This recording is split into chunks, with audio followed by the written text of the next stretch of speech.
দক্ষিণ চব্বিশ পরগনা জেলার ফলতা বিধানসভা কেন্দ্রের একটি ভিডিও, যেখানে দেখা যাচ্ছে যে পুলিশ অবজারভার সেন্ট্রাল ফোর্সকে সাথে নিয়ে রাত্রিবেলা রেড করছে।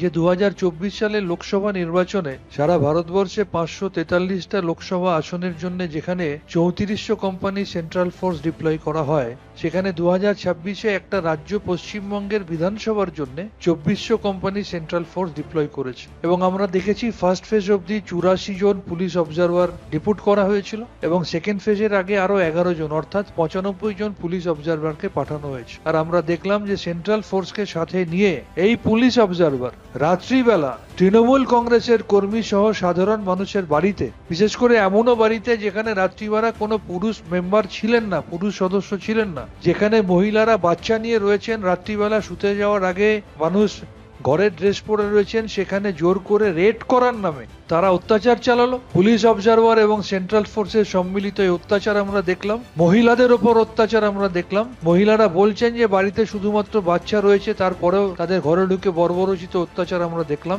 আমরা পরিষ্কার বলে দিতে চাই, যারা এই ধরনের কাজ করেছেন, আজও সকালবেলায় আমাদের সাংসদ এবং প্রাক্তন আইপিএস অফিসার রাজীব কুমার জানিয়ে দিয়েছেন যে পুলিশ অবজারভারদের মৌখিক নির্দেশে অবৈধভাবে, যেটা আমাদের কোড অফ কন্ডাক্টকে ভায়োলেট করে, যেটা ইলেকটোরাল প্রসিডিওরের কোডকে ভায়োলেট করে, 500 জনের ওপরকে অ্যারেস্ট করা হয়েছে। এক্ষেত্রেও যারা যারা এই ধরনের ঘটনাগুলো ঘটিয়েছেন, আমরা কিন্তু কাউকেই ছাড়বো না। প্রত্যেকের নাম নথিভুক্ত করে উপযুক্ত তথ্য সম্মিলিত প্রমাণ দিয়ে আমরা উপযুক্ত ব্যবস্থা নেব এবং প্রত্যেকের বিরুদ্ধে আমরা আইনগত ব্যবস্থা নেব। এই কনসিকুয়েন্স তাদেরকে ফেস করতে হবে এবং প্রত্যেককে আমরা কোর্টে নিয়ে আসবো।